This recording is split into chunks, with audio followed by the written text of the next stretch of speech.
அன்பு நேயர்களுக்கு இனிய வணக்கம். நம்ம தனுசு ராசிக்கார நேயர்களுக்கு இன்னைக்கு இந்த வீடியோ பதிவுக்குள்ள முழுமையா போறதுக்கு முன்னாடி அந்த முருகப்பெருமான மனதார வேண்டிக்கிட்டு அப்புறமா வீடியோக்குள்ள போகலாங்க. ஓம் முருகா போற்றி, ஓம் முருகாக்கா போற்றி, ஓம் முருகா போற்றி. என்னை காக்கும் செந்தில் முருகனே போற்றி. மனசுல உறுதியா நம்புங்க. உங்களுக்கு இனி எல்லாமே நல்லதே நடக்கும். நல்லது மட்டும்தான் நடக்கும்.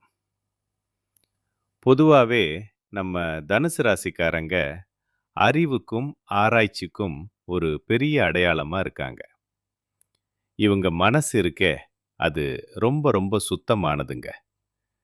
எப்போதும் ஒரு நல்ல சிந்தனைக்கு சொந்தக்காரங்களா இவங்க இருப்பாங்க. இவங்க மற்றவங்களுக்கு நல்லதை மட்டும்தான் நினைப்பாங்க. வாய் திறந்தா நல்லதை மட்டும்தான் பேசுவாங்க. அதே போல கையெடுத்து ஒரு காரியம் செஞ்சா அதுவும் நல்லதாக மட்டும்தான் இருக்கும். பார்க்கறதுக்கு வேணும்னா இவங்க கொஞ்சம் கரடு முரடா கண்டிப்பா இருக்கிற மாதிரி தெரியலாம். ஆனா உள்ளுக்குள்ள எல்லாருக்கும் நல்லதே நடக்கணும்னு நினைக்கிற தங்கமான மனுஷங்க இவங்க. இவங்களை பொறுத்த வரைக்கும் நான் மட்டும் நல்லா இருக்கணும் அப்படிங்கிற சுயநல குணம் துளி கூட கிடையாதுங்க. தன்னை சுத்தி இருக்கக்கூடிய எல்லோருமே சந்தோஷமா நல்லா இருக்கணும் அப்படிங்கிற ஒரு உன்னதமான பொதுநல குணத்தோட தாங்க இவங்க வாழ்ந்துகிட்டு இருக்காங்க. இவ்வளவு அருமையான நற்குணங்களை கொண்ட தனுசு ராசிக்கார அன்பர்களே, எல்லாரும் ஆரோக்கியமா இருக்கீங்களா? என்னங்க, ஏங்கம்மா நீங்க வேற எங்களை பார்த்து இப்படி ஒரு கேள்வி கேட்குறீங்களே, எங்களை பார்த்தா ஆரோக்கியமா இருக்கிற மாதிரியா தெரியுது அப்படின்னு உங்க மனசுக்குள்ள நீங்க நினைக்கிறது எனக்கு தெளிவா புரியுதுங்க. தனுசு ராசிக்காரர்களே, உங்க வாழ்க்கையில இது நாள் வரைக்கும் இருந்த கஷ்டமான சூழ்நிலை எல்லாமே இனி வரக்கூடிய காலங்கள்ல கானல் நீரா அப்படியே மெல்ல மெல்ல மறைய போகுது. உங்க வாழ்க்கையே ஒரு அருமையான வாழ்க்கையா மாறப்போகுதுங்க. இது நாள் வரைக்கும் உங்களை வேண்டாம்னு சொல்லி உதறி தள்ளித்து போன அந்த சொந்த பந்தங்கள் இருக்காங்களே, அவங்க எல்லாருமே இனி வரக்கூடிய காலங்கள்ல உங்களை தேடி வரப்போறாங்க. உங்க குடும்பத்துல இனி சுப காரியங்கள் அடுக்கடுக்கா நடக்க போகுது. முக்கியமா உங்களுடைய உடல்நிலை ரொம்பவும் ஆரோக்கியமா இருக்க போகுதுங்க. திருமணம் ஆகாதவங்களுக்கு இருந்த அந்த திருமண தடைகள் எல்லாம் இப்போ நீங்கி உங்களுக்கேற்ற ஒரு சரியான வாழ்க்கை துணையோட ரொம்ப விமரிசையா உங்களுக்கு திருமணம் நடக்க போகுதுங்க. குழந்தை பாக்கியம் இல்லையேன்னு ஏங்குற தம்பதிகளுக்கு இனி அழகான குழந்தை பாக்கியம் கிடைக்க போகுது. நம்ம தனுசு ராசிக்காரங்க சில நேரங்கள்ல தங்களுடைய வாழ்க்கையில எந்த எதிர்பார்ப்பும் இல்லாம ஒரு விதமான தனிமையை உணர்றாங்க. இவங்களை சுத்தி எத்தனை பேர் இருந்தாலும் உள்ளுக்குள்ள ஒரு தனிமையில வாடுறதா ஒரு ஃபீலிங் இவங்களுக்கு இருந்துகிட்டே இருக்கு.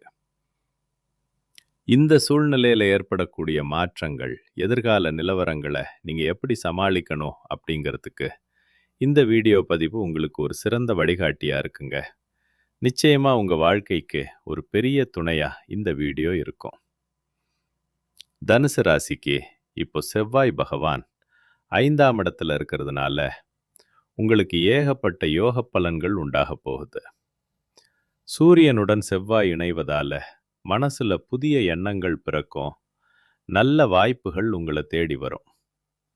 இந்த நேரத்துல நீங்க குலதெய்வ வழிபாடு செய்யறது ரொம்ப ரொம்ப முக்கியங்க. இதன் மூலமா உங்களுக்கு ஆன்மீக எண்ணங்கள் அதிகரிக்கும். புண்ணிய கோவில்களுக்கு செல்லும் வாய்ப்புகளும் தானாவே உருவாகும். தனுசு ராசிக்காரங்க தங்கள் வாழ்க்கையில பல தடைகளை தாண்டி தான் முன்னேற வேண்டிய சூழல் இருக்கும். திருமணமான தம்பதிகள் வாரம் வாரம் வர்ற ஞாயிற்றுக்கிழமை விரதங்கள்ல கொஞ்சம் அதிக நேரம் செலவிடலாம். மனசை அமைதியா வச்சுக்கோங்க. அப்புறம் ஒரு முக்கியமான விஷயம், புதுசா யாராவது ஒரு நபரோ இல்ல உங்க உறவினர்களோ உங்க வியாபாரத்துல நாங்க முதலீடு செய்யறோம்னு முன் வந்தா கொஞ்சம் கவனமா இருங்க. ஏன்னா அவங்க உங்க பணத்தை பயன்படுத்தி அவங்க லாபம் பார்க்கணும்னு நினைக்கலாம். தனுசு ராசி மாணவர்கள் இப்போ எந்த பயமும் இல்லாம அடுத்த கட்டத்துக்கு முன்னேற போறாங்க. மாணவர்கள் மட்டும் தங்கள் படிப்போட முக்கியத்துவத்தை முழுசா உணர்ந்து தேவையில்லாத கவனச்சிதறல்கள் இல்லாம படிக்கணும். சிவபெருமான் 3ஆம் வீட்டில் இருக்கிறதுனால உங்களுக்கு நல்ல யோகங்கள் கூடி வரும். வெளியில போட்டி பொறாமைகள் இருந்தாலும் உங்க கருத்தில் நீங்க உறுதியா இருந்தா மிகப்பெரிய நல்ல பலன் உங்களுக்கு கிடைக்கும். யார் என்ன சொன்னாலும் எதிர்மறை பேச்சுக்கு இடம் கொடுக்காதீங்க. அந்த நெகட்டிவ் எண்ணங்கள் உங்களுக்கு தேவையற்ற மன அழுத்தத்தை உருவாக்கிடும். தனுசு ராசிக்காரங்க சில குழப்பங்கள் காரணமா சரியா தூங்க முடியாம ஒருவித சோம்பேறித்தனமா இருக்காங்க. அந்த சோம்பேறித்தனத்தை மட்டும் தூக்கி எறிஞ்சிட்டு தடைகளை தாண்டி அடுத்த கட்டத்துக்கு போக முயற்சி செய்யுங்க. நிச்சயமா உங்களால வாழ்க்கையில பெரிய ஆளா ஜெயிக்க முடியும். தனுசு ராசிக்காரங்க செவ்வாய்க்கிழமைகளில் மறக்காம முருகன் கோயிலுக்கு போங்க. அங்கே போகும்போது நெல்லிக்காய் கொண்டு போய் அதை வச்சு ஒரு சின்ன பூஜை செஞ்சுட்டு வாங்க. பூஜையின் போது அந்த நெல்லிக்காயை முருகப்பெருமானோட பாதத்தில் வச்சு கண்களை மூடி மனமுருகி பிரார்த்தனை செய்யுங்க. பூசாரி அந்த நெல்லிக்காயை உங்ககிட்ட திரும்ப கொடுத்தா அதில் ஒரு நெல்லிக்காயை மட்டும் எடுத்து உங்கள் பாக்கெட்டில் பத்திரமா வச்சுக்கோங்க. மற்ற நெல்லிக்காய்களை அங்கே இருக்கிற பக்தர்களுக்கு பிரசாதமாக கொடுங்க. நீங்கள் வீட்டுக்கு எடுத்துகிட்டு வந்த அந்த ஒரு நெல்லிக்காயை உங்கள் வீட்டு பூஜை அறையில் 1 மணி நேரம் வச்சுட்டு மறுபடியும் பிரார்த்தனை பண்ணுங்க. பாருங்களேன், நிச்சயமாக உங்கள் வாழ்க்கையில் இருக்கக்கூடிய அனைத்து பிரச்சனைகளும் அப்படியே காணாமல் போயிடும். தடைகள் எல்லாம் விலகிடும். ஒரு தெளிவான பாதை உங்கள் வாழ்க்கையில் உருவாகிரும். நிச்சயமா உங்கள் வாழ்க்கையில் இனி நல்லது தாங்க நடக்கும். கெட்டதுங்கிற பேச்சுக்கெல்லாம் உங்கள் வாழ்க்கையில் துளி கூட இடம் கிடையாதுங்க. இது நாள் வரைக்கும் உங்கள் வாழ்க்கையில் இருந்த அத்தனை பிரச்சனைகளுக்கும் ஒரு நிரந்தர தீர்வு கிடைக்க போகுது. குடும்பத்தில் இருந்த சின்ன சின்ன குழப்பங்களுக்கும் இப்போ தீர்வு கிடைச்சிரும். படித்து முடிச்சுட்டு வேலைக்காக காத்துக்கிட்டு இருக்கிற இளைஞர்களுக்கு அவங்க படிப்புக்கும் தகுதிக்கும் ஏற்ற மாதிரியான ஒரு நல்ல வேலை இப்போ கிடைக்க போகுது. உங்களுடைய மனக்கவலைகள் எல்லாம் மெல்ல மறைய போகுது. வாழ்க்கையில் இருந்த ஒவ்வொரு பிரச்சனைக்கும் படிப்படியாக தீர்வு கிடைக்கும். திருமணம் ஆகாதவங்களுக்கு தடை நீங்கி ஏத்த வாழ்க்கை துணையோட கல்யாணம் நடக்கும். குழந்தை பாக்கியம் இல்லாதவங்களுக்கு மழலை செல்வம் கிடைக்க போகுதுங்க. அது மட்டும் இல்லாமல் பூர்வீக சொத்து சம்பந்தமாக இருந்த அத்தனை பிரச்சனைகளுக்கும் இப்போ தீர்வு கிடைக்க போகுது. உங்களுக்கு முறைப்படி வரவேண்டிய பூர்வீக சொத்து சீக்கிரமே உங்கள் கைக்கு வந்து சேரப்போகுதுங்க. உங்கள் வாழ்க்கையே ஒரு சொர்க்க வாழ்க்கையாக மாறப்போகுது.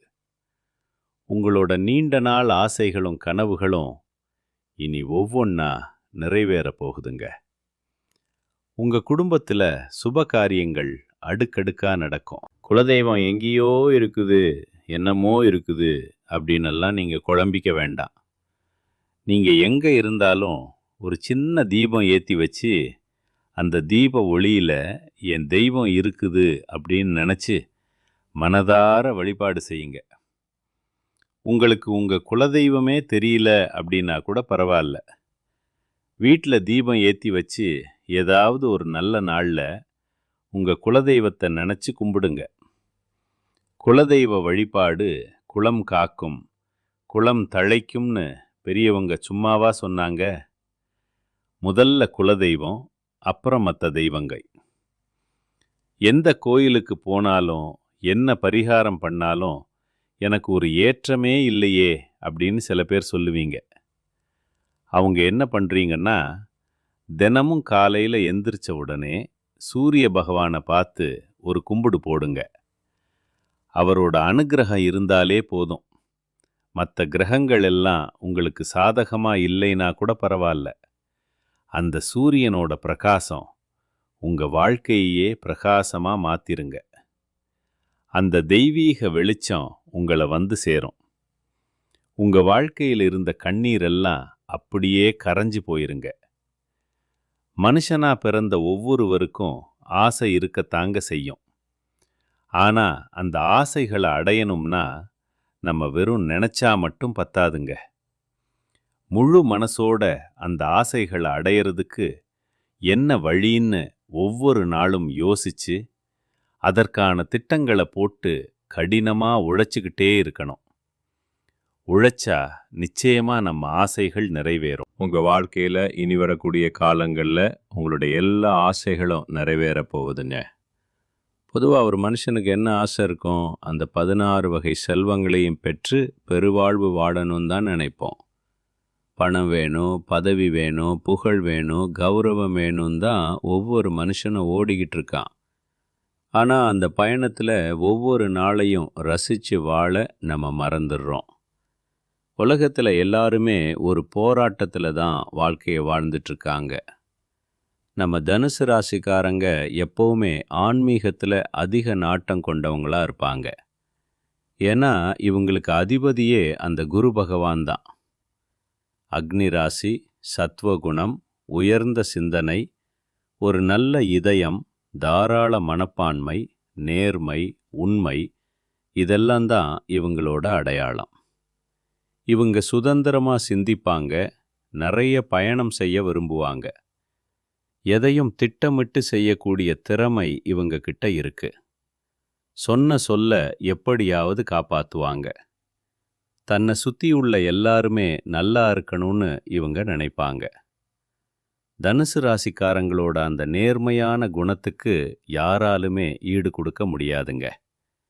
அறிவு, கல்வி, ஆன்மீகம், இதில் எல்லாம் இவங்களுக்கு ஆர்வம் அதிகம். துரோகம் செஞ்சவனுக்கு கூட துரோகம் செய்ய நினைக்காத நல்ல மனசு இவங்களுடையது. ஆனா ஒரு சின்ன பிரச்சனை என்னன்னா, எல்லாரையும் ரொம்ப எளிதா நம்பிடுவாங்க. அதனாலேயே இவங்க ஏமாந்தும் போயிடுறாங்க. இவங்க கிட்ட கொஞ்சம் கோபமும் பிடிவாத குணமும் அதிகமாகவே இருக்கும்.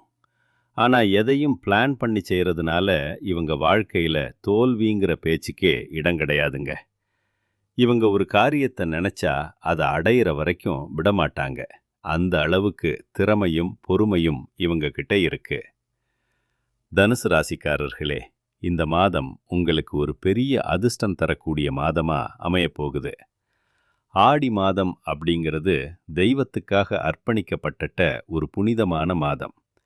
இந்த மாதத்தில் மேலதிகாரிகள் கிட்ட பேசும்போது மட்டும் கொஞ்சம் கவனமா இருக்கிறது நல்லதுங்க. ஆடி மாதம் முழுவதும் தெய்வங்களை மனதார வழிபடுங்க. உங்களுக்கு நல்லது மட்டும்தான் நடக்கும். ஆஞ்சநேயர் வழிபாடு செய்யுங்க. முடிஞ்சா அன்னதானம் கொடுங்க. ஏழை எளியவங்களுக்கு உங்களால் முடிஞ்ச சின்ன சின்ன உதவிகளை செய்யுங்க. பேசும்போது கொஞ்சம் நிதானத்தை கடைப்பிடிங்க. தகவல் தொடர்பு திறன் இந்த மாதம் உங்களுக்கு நல்லாவே அதிகரிக்கும். நட்பு வட்டம் பெருசாகும். பண வரவும் சிறப்பா இருக்கும். குடும்பத்தில் எல்லாரோடும் இணக்கமா இருங்க.